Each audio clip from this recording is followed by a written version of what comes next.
कर रहे हैं। कौन सा टॉपिक कर रहे हैं, कौन सा चैप्टर कर रहे हैं? पॉलिनोमियल। पॉलिनोमियल में भी हम लोग कौन सा टॉपिक ले रहे हैं? Relation between zero and coefficient of polynomial. ये 3 क्वेश्चन मैंने आज के लिए लिए हुए हैं।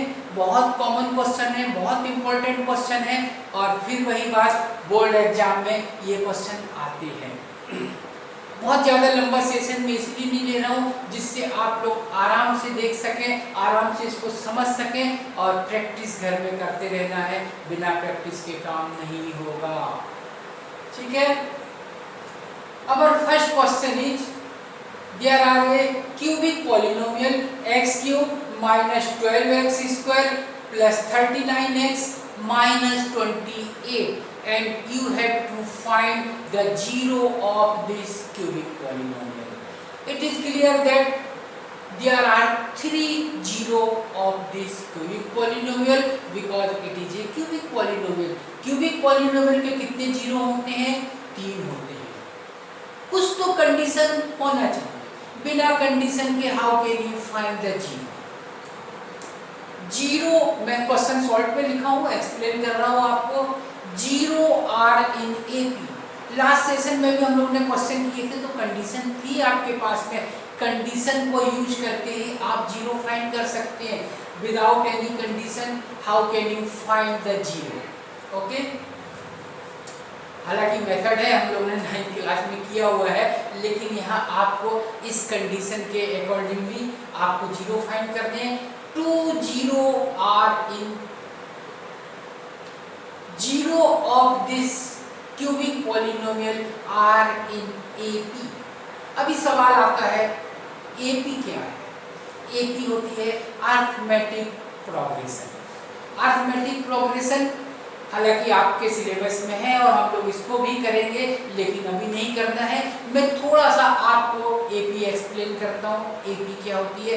Arithmetic progression. Progression means it is a series, और जब भी हम लोग कोई सीरीज लेंगे तो सीरीज में आप लोग देखेंगे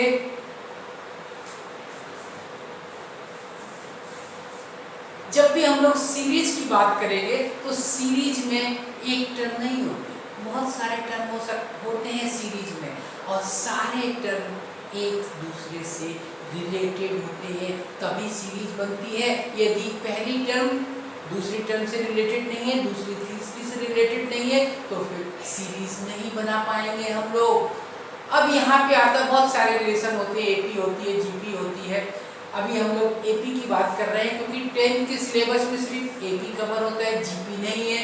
जीपी आप लोगों को क्लास 11th में पढ़नी है। एपी होती क्या है? मैं यहाँ पे एक एग्जांपल लिख रहा हूँ। 2 3 5 7, दिस इज एन एपी।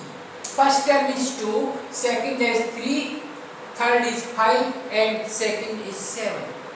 मैंने बोला ये एपी है। एपी है ये? नहीं है एपी। क्यों नहीं है? क्योंकि आप टर्म में रिलेशन बनाइए। The difference between second and third term is 2 and the difference between third and fourth term is 2, but the difference between first and second term is 1।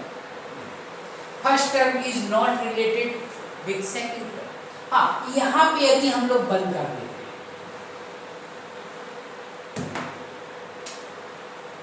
now it is an AP, arithmetic progression.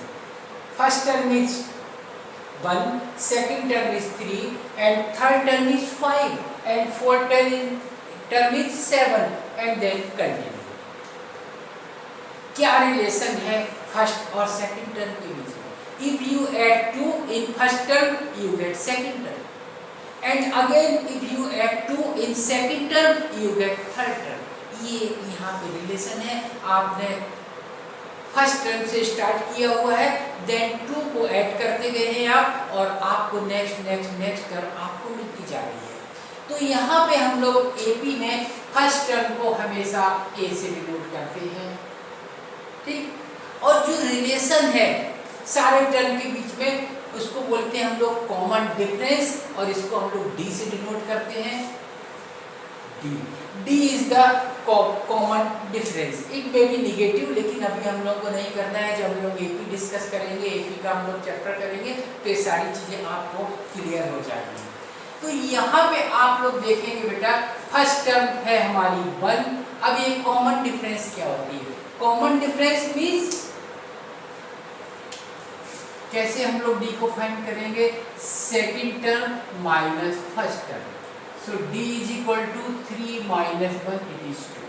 Okay, ये common difference होती है, इसको small D से हम लोग denote करते हैं। Common difference हमारे इस एपी में कितनी है? 2 है कॉमन डिफरेंस। अब यदि आपको 40 टर्म क्या होगी, 40 टर्म क्या होगी, 100 टर्म क्या होगी, ये फाइंड करना है, तो इसके लिए एक जनरल रिलेशन, जिसको फॉर्मूला भी हम लोग बोलते हैं, आपको मालूम होना चाहिए। ये फॉर्मूला होती है A N is equal to A plus N minus 1 D. इस फॉर्मूले से आप लोग टर्म फाइंड कर सकते हैं, ठीक है। इसको हम लोग सब बाद में डिस्कस करेंगे। एक चीज यहाँ क्लियर हो रही है कि कुछ फिक्स डिस्टेंस के बाद टर्म इंक्रीज होती है। यहाँ पे हम लोग टर्म को क्या लेंगे, और जो इसके 3 टर्म है वो एपी में है, और वही इसकी 0 है, हमको 0 फाइंड करना है। यदि हम लोग फर्स्ट टर्म को लेते हैं ए, सेकंड टर्म को आप ऐसा भी लिख सकते हैं according to formula A plus D, third term को आप लिख सकते हैं ए प्लस 2। यदि हम लोग टर्म ऐसे डिफाइन करते हैं इस क्वेश्चन में, तो बहुत मुश्किल हो जाएगी, सॉल्व करने में बहुत हम लोग को मुश्किल जाएगी। तो हमेशा इस टाइप के क्वेश्चन, बहुत सारे क्वेश्चन आपको आने वाले हैं। हम लोग इसको कैसे कंसीडर करते हैं, जब भी आपको 3 टर्म लेना है, 5 टर्म कैसे लेना है, ये भी हम लोग डिस्कस करेंगे बाद में। यहाँ पे हम लोग टर्म लेते हैं अल्फा इज इक्वल टू, ये एग्जाम्पल को मैं रिमूव कर रहा हूँ, P X is equal to X cube minus 12x square plus 39x minus 28। Okay, first term means alpha is equal to A minus B, beta is equal to A and gamma is equal to A plus B. ये कुछ special logic होता है जब भी हमको AP में 3 term find करनी है। यहाँ पे टर्म को इस पैटर्न में लेने से हम लोग को बहुत बेनिफिट मिलते हैं, इसको हम लोग अभी डिस्कस करेंगे।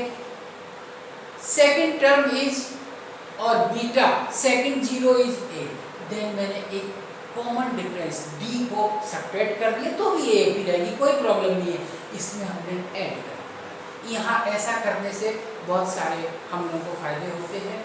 चलिए, फर्स्ट रिलेशन, 3 रिलेशन मैंने आप लोगों को उस दिन बताए थे। यदि हमारे पास ए और डी की वैल्यू मिल जाएगी, ठीक है, ए और डी की वैल्यू यदि हम लोग फाइंड करते हैं तो हमको अल्फा भी मिलेगा, बीटा भी मिलेगा, गामा भी मिलेगा, क्योंकि अल्फा बीटा गामा तीनों 0 ए और डी से रिलेटेड है। So first we find the value of A and D using first relation, and that is sum of 0 of cubic polynomial is minus b by a. So it is alpha plus beta plus gamma is equal to minus b by a. So it is a minus d plus a plus a plus b is equal to minus b by a. चूंकि ये minus sign है तो ये minus sign remove होके आपको यहाँ result मिलेगी 12। ए की वैल्यू 1 है तो नीचे कुछ भी आने वाला नहीं है इसमें। यहाँ पे आप देखेंगे डी कैंसिल आउट होगा, 3a is equal to 12 and a is equal to 4। ये हमारी सेकंड 0 मिल गई है, क्योंकि सेकंड 0 बीटा ए के इक्वल है, तो सेकंड 0 हमको आसानी से मिल गई। बीटा की वैल्यू कितनी हो रही है? 4। ओके, अभी हमने यहाँ पे लिए है a minus D, A plus D. ऐसा लेने का जो बेनिफिट होता है वो आप लोग यहाँ अच्छे से देख रहे हैं। देखिए यहाँ पे डी कैंसिल आउट हो गया और आपने आसानी से ए की वैल्यू फाइंड की है। यदि हम लोग दूसरे पैटर्न में लेते हैं, जैसा नॉर्मली एपी में लेते हैं, तो बहुत सारी मुश्किल हो जाती। ये 2 वेरिएबल यहाँ पे आ जाते और उनको रिमूव करके आपको ए और डी की वैल्यू फाइंड करनी थी। हालांकि उसका भी मेथड है, लेकिन जितना इजी हो सकता उतना इजी हम लोग को इसको करना चाहिए। अभी डी की वैल्यू कहाँ से आएगी हमारे पास में? डी की वैल्यू नहीं है, और जब तक डी की वैल्यू नहीं है you can not find first and third zero because it is related with D. Okay, so we are trying to find out the value of d using third relation, and third relation is alpha beta gamma is equal to second relation minus c by a, and third relation second relation c by a and third relation is minus b by a. so value of alpha की value कितनी है हम लोग को मालूम है। Alpha की value, alpha की वैल्यू जो कंसीडर की है हम लोग को वही यूज करनी है। बीटा की वैल्यू a एंड गामा की value a plus D and minus D by A. D की वैल्यू कितनी है 28, क्योंकि माइनस साइन में है तो ये ऑटोमेटिक पॉजिटिव बन जाएगी 28। ए की वैल्यू कुछ नहीं है। यहाँ पे हम लोग फिर वही बात, 2 वेरिएबल है, how can you find the value of this 2 variable? नहीं फाइंड कर सकते। एक चीज है, ए की वैल्यू तो हमको मिल गई है, ए की वैल्यू तो हम ऑलरेडी निकाल चुके हैं, उसको हम लोग यहाँ पे यूज करेंगे। A is equal to 4, so it is 4 minus D, it is 4 plus D is equal to. आप लोग 10th क्लास में आ गए हैं, बड़ी क्लास होती है, इसलिए छोटी मोटी अब 4 से हम यहाँ लेके जाएं डिवाइड करें वो सब नहीं करना है। आप यहाँ से डायरेक्ट डिवाइड कर सकते हैं इसको, ये हो जाएगी 7। नाउ यहाँ पे हम लोग आइडेंटिटी यूज करेंगे, a minus B A plus B is equal to A square minus B square. तो a minus B A plus B ये हो जाएगी 4 square minus D square is equal to 7।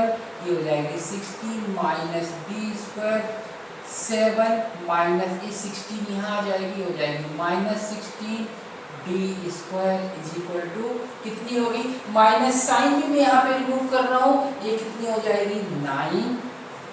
So D is equal to plus minus 3।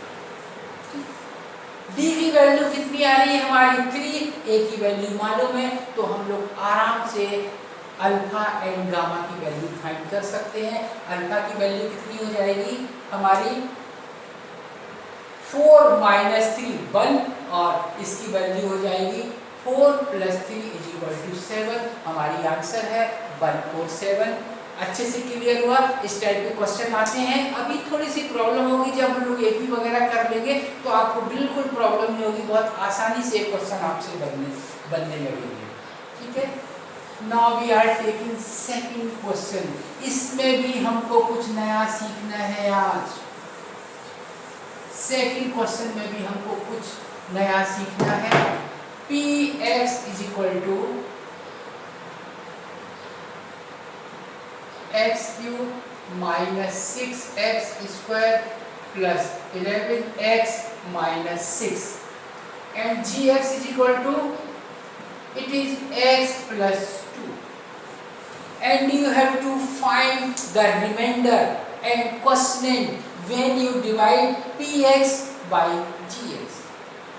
यदि हम लोग अपने पुराने pattern पे देखें, बड़ा आसान है, आप इस पॉलिनोमियल को इससे डिवाइड कर दीजिए, रिमाइंडर अपने आप मिलेगा, क्वेश्चन अपने आप मिलेगी। लेकिन यहाँ हमको डायरेक्ट नहीं करना है, हमको रिमाइंडर थ्योरम को यूज करना है। कैसे आप यहाँ रिमाइंडर थ्योरम को यूज करेंगे? नॉर्मली रिमाइंडर थ्योरम क्या होती है? Dividend is equal to divisor multiply quotient plus remainder, ये होती है। ये कांस्टेंट नंबर के लिए यूज होती है और पॉलिनोमियल में भी यूज हो सकती है, लेकिन पॉलिनोमियल में इसको हम लोग थोड़ा दूसरे तरीके से लिखेंगे। Our dividend is px, so px is equal to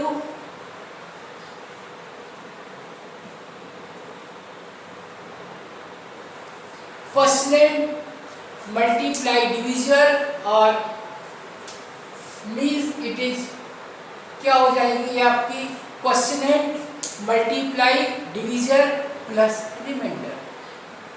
अब यहाँ एक चीज बहुत ध्यान देने वाली है कि इसकी क्वेश्चनेंट क्या होगी, वो तो मालूम ही नहीं है, वो तो हमको फाइंड करना है।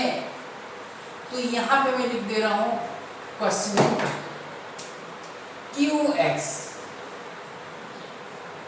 और डिवीजर आपको मालूम है डायरेक्ट लिख सकते हैं प्लस रिमाइंडर। सबसे पहले हम लोग एक काम करते हैं, R की वैल्यू तो आप आसानी से फाइंड कर सकते हैं, तो R की वैल्यू फाइंड कर लें, जितना काम हमारा हो जाए उतना अच्छा है। R की वैल्यू फाइंड करने के लिए GX को हम लोग किससे कंपेयर करेंगे, 0 से कंपेयर करेंगे हम लोग, तो X की वैल्यू मिलेगी -2। इस -2 की वैल्यू को हम लोग पुट करेंगे इसमें, P -2 is equal to 2 cube -2 cube -6 -2 square plus 11 multiply -2 -6, so it is -8, it is minus कितनी हो जाएगी 4 और 24, ये कितनी हो जाएगी 11 multiply -2 it is -22, it is -6, कितनी हो जाएगी इसकी वैल्यू 24 प्लस 6 38 और 22 it is also 30 and all terms are with negative signs, okay negative signs, so it is -6। ये हमारी रिमाइंडर की वैल्यू आ गई। रिमाइंडर की वैल्यू आपकी डायरेक्ट आ गई है, ये भी हमने डिवाइड नहीं किया है, रिमाइंडर थ्योरम को यूज करके ही हमने इसको फाइंड आउट किया हुआ है। It is -60।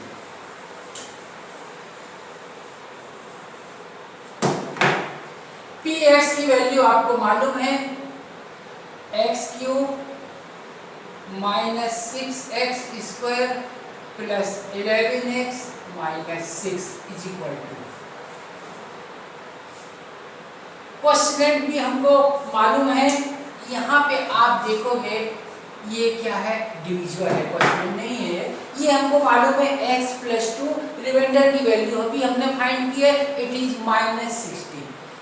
QX फाइंड करना है, कैसे फाइंड करेंगे QX, थोड़ा सा यदि हम लोग लॉजिक लगाते हैं यहाँ पे, it is cubic and it is linear.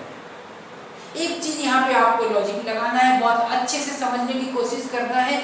When you divide A cubic polynomial bye a linear polynomial, यदि आप ऐसा करते हैं तो आंसर क्या होगी, क्वाड्रेटिक पॉलिनोमियल होगी आंसर। क्वाड्रेटिक पॉलिनोमियल का स्टैंडर्ड फॉर्म हम लोग यहाँ लिख देते हैं, ax² + bx + cx + 2 it is -6। ठीक, ये आपका स्टैंडर्ड फॉर्म हो रहा है यहाँ पे क्वेश्चन का। अब यहाँ से हम लोग क्या करें, यहाँ पे अभी सारी चीजें क्लियर है, ए बी और सी की वैल्यू हमको फाइंड करना है। ए बी सी की वैल्यू यदि आपको मिलती है तो आप आराम से इसकी आंसर फाइंड कर सकते हैं। कैसे करें, मामला थोड़ा सा टिपिकल लग रहा है, लेकिन इसके लिए एक इजी रास्ता होती है, एक इजी मेथड है, नया मेथड है आपके लिए, अच्छे से समझना है। इक्वेटिंग द कोफिशिएंट, ये क्या मामला है, इक्वेटिंग द कोफिशिएंट। इसके लिए हम सबसे पहले इसको सॉल्व करते हैं। ये कितनी हो जाएगी, इस टर्म को इससे मल्टीप्लाई करेंगे, हो जाएगी ax³, फिर इसको इससे करेंगे, हो जाएगी +2ax²।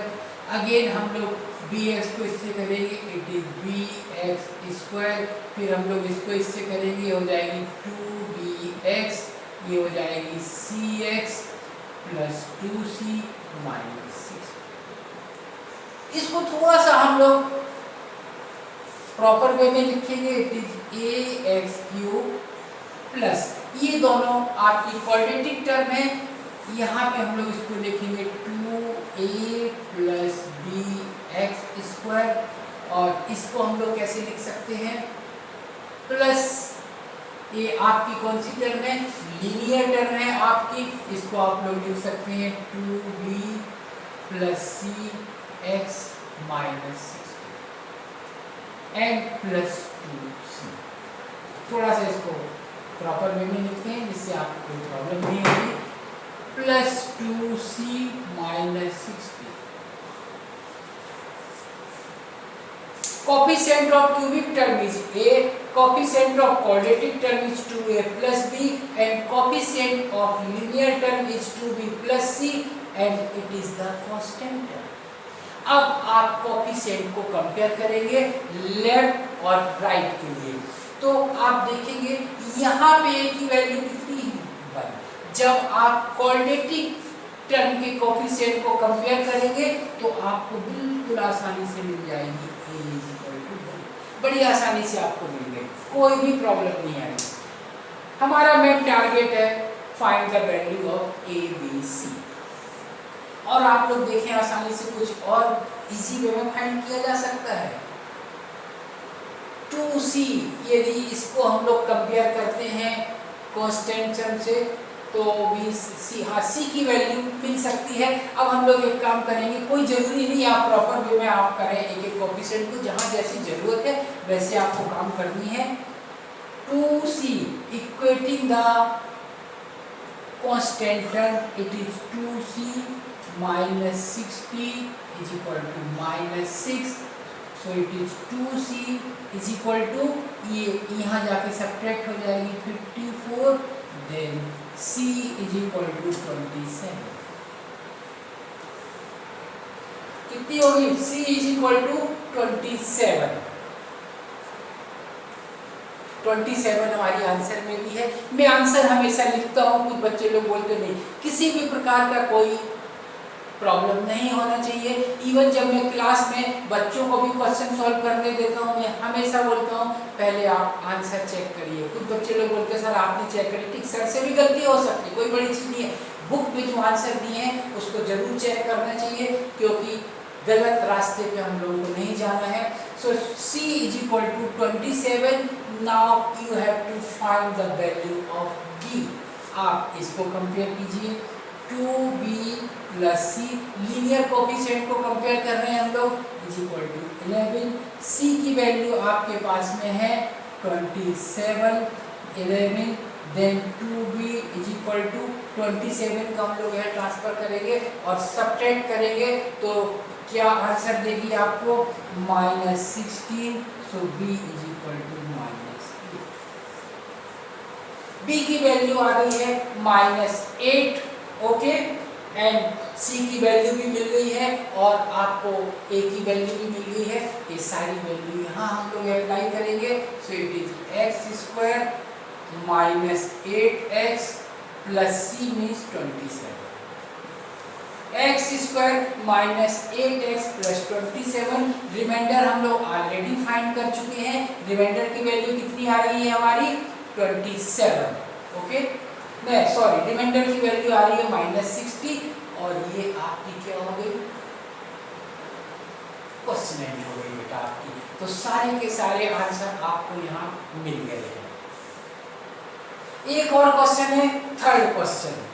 थर्ड क्वेश्चन भी बहुत इंपॉर्टेंट है, एनसीईआरटी में भी है और भी सारी बुकों में एनसीईआरटी के अलावा भी अच्छे राइटरों की बुक आती है जिसमें काफ़ी सारे क्वेश्चन आपकी प्रैक्टिस के लिए होते हैं। इनको ज़रूर प्रैक्टिस करना चाहिए और यहाँ तो आपको कोई प्रॉब्लम नहीं है, मैं आपको ढेर सारे क्वेश्चन करवाऊँगा, ढेर सारे क्वेश्चन दूँगा। Our third question is 2x to the power 4 minus 3x cube minus 3x square plus 6x minus 2। ये क्या है? Polynomial of degree 4। क्लियर है? यहाँ पे इसके कितने जीरो होंगे? 4 जीरो होंगे, क्योंकि ये किस डिग्री की पॉलिनोमियल है? 4th ऑर्डर की पॉलिनोमियल है, इसकी डिग्री है 4 और 2 जीरो आपको दिए गए हैं already. First zero is √2 and second zero is -√2 and you have to find 2 other zero of this cubic polynomial।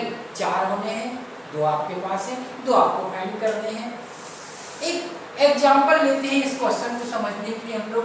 मैं एग्जांपल दे रहा हूँ 210 is equal to 2 multiply 3 multiply 5 multiply 7। चार फैक्टर 210 के हैं, 2 मल्टीप्लाई 3 6 मल्टीप्लाई फिर 30 एंड इट इज 210। यदि आपको ये दो फैक्टर दिए जाते हैं और आपको दो अदर फैक्टर फाइंड करने हैं तो क्या लॉजिक होना चाहिए, क्या मेथड होना चाहिए, किस टाइप से स्टेप हम लोग ने। एक चीज क्लियर है, जो दो फैक्टर आपके पास है सबसे पहले हम लोग इनको मल्टीप्लाई कर देते हैं, ये रिजल्ट देगी 15, फिर 210 को हम लोग 15 से डिवाइड करेंगे और जो आंसर आएगी हमारे को, कितनी आंसर मिलेगी यहाँ पे यदि आप 15 से इसको डिवाइड करते हैं तो 15 से डिवाइड करेंगे 15 1 और 4। अब दो फैक्टर अदर टू फैक्टर कहाँ छुपे हैं, इस 14 के अंदर में है और वहां से आपको ढूंढना है, निकालना है। आप आसानी से उनकी वैल्यू फाइंड कर सकते हैं, कोई प्रॉब्लम नहीं है। यही कॉन्सेप्ट आपको पॉलिनोमियल पे अप्लाई करना है, कोई नया कॉन्सेप्ट पॉलिनोमियल में आपके लिए नहीं है। दो जीरो आपके पास में है, x is equal to root 2, तो इसकी फैक्टर हो जाएगी x माइनस रूट 2 और x is equal to plus root 2, ये हो जाएगी माइनस रूट 2, इसको देखेंगे हम लोग, ये हो जाएगी x plus root 2 is equal to 0। So these are two factor of this polynomial. ठीक, इन दोनों को हम लोग मल्टीप्लाई करेंगे, x minus root 2 x plus root 2, बिल्कुल सिंपल है। आपकी यहाँ पे आइडेंटिटी जो हो जाएगी और इसकी रिजल्ट आपको मिलेगी x स्क्वायर माइनस 2। मीन्स दो फैक्टर यहाँ हैं, कौन से हैं, x minus root 2 x plus root 2। Okay, x square minus 2 इसको मैं मिटा रहा हूँ क्योंकि अभी हमको लंबी प्रोसेस करनी है। अब इस फैक्टर से हम लोग पूरे पॉलिनोमियल को डिवाइड करेंगे, x cube minus 12x square plus 39x minus 28। Sorry, ये तो हमारी फर्स्ट क्वेश्चन है।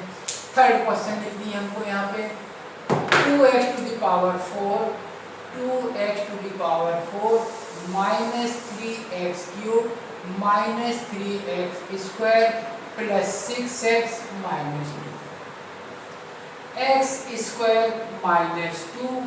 यहाँ पे आप सब लोगों को मालूम है, बहुत इजी है, क्लास 9 में खूब प्रैक्टिस की है आपने इस टाइप के क्वेश्चनों की डिवाइड करने वाली। तो यहाँ पे हमको लेनी होगी 2x square, so it is 2x to the power 4 and it is minus 4x square. Minus 4x square है तो हमको यहाँ लिखनी चाहिए माइनस 4x स्क्वायर।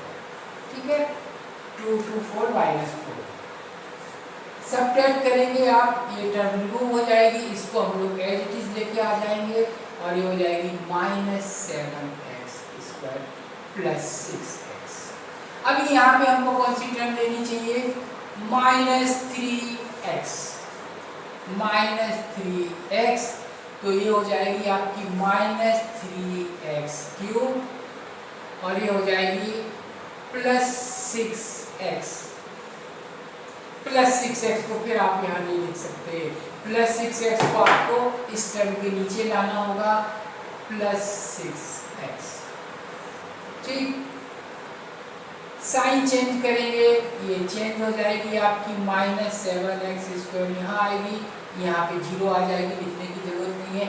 अगेन हम लोग माइनस 2 को यहाँ पे लेके आने वाले हैं और जब हम लोग माइनस 2 को यहाँ पे लेके, कुछ तो मिस्टेक हुई है, क्या मिस्टेक हुई है, मिस्टेक कभी भी किसी से भी हो सकती है। जब हम लोग इस टर्म को मल्टीप्लाई करेंगे माइनस 4, यहाँ हमने साइन चेंज नहीं किया हुआ है, इसलिए मैं बार बार बोलता हूँ, आप लोग ध्यान देंगे तो ये टर्म हमारी कितनी हो जाएगी अभी, so this term is plus x square. ठीक, ये भी हो जाएगी आपकी प्लस x स्क्वायर। अब यहाँ पे हम लोग लेंगे 1, x square minus 2 it is minus plus 0। Remainder कितनी आ रही है? 0। और रिमाइंडर 0 आनी भी चाहिए आपकी। यदि रिमाइंडर 0 नहीं आ रही है तो आप वापस पूरा प्रोसेस चेक कीजिए, कहीं ना कहीं कुछ मिस्टेक हुई है जिसकी वजह से आपकी रिमाइंडर 0 नहीं हो रही है। क्यों? क्योंकि ये जो है आपकी x square minus 2 it is factor of this polynomial. Okay, तो ये हमको आंसर मिली है। अब पूरे क्वेश्चन को आप किस टाइप से लिखेंगे एग्जाम में, इन सब चीजों का बहुत ध्यान देना है आपको। x to the 2x to the power 4 2x to the power 4 minus 3x cube minus 3x square plus 6x minus 2 is equal to, दो फैक्टर तो आपके ऑलरेडी है, x minus root 2 x plus root 2 और दो factor आपके यहाँ छुपे हुए हैं 2x square minus 3x plus. ठीक है, अब ये आपकी सिंपल क्वाड्रेटिक पॉलिनोमियल है। मिडिल टर्म स्प्लिटिंग का लॉजिक यूज करके आप यहाँ से दो फैक्टर फाइंड कर सकते हैं। इतना काम आपको खुद से करना है। दो फैक्टर मिल जाएंगे, उन दोनों फैक्टर को आप 0 से इक्वेट करेंगे तो आपको दो 0 मिल जाएंगे। इसकी आंसर आएगी 1/2 एंड 1। अब कोई प्रॉब्लम होती है, ये एनसीईआरटी की क्वेश्चन है, आप एनसीईआरटी में भी देख सकते हैं इस क्वेश्चन को। ठीक है, चलिए आज हम लोग यहीं एंड करते हैं, फिर नेक्स्ट सेशन की वीडियो आपको मिलेगी। ओके।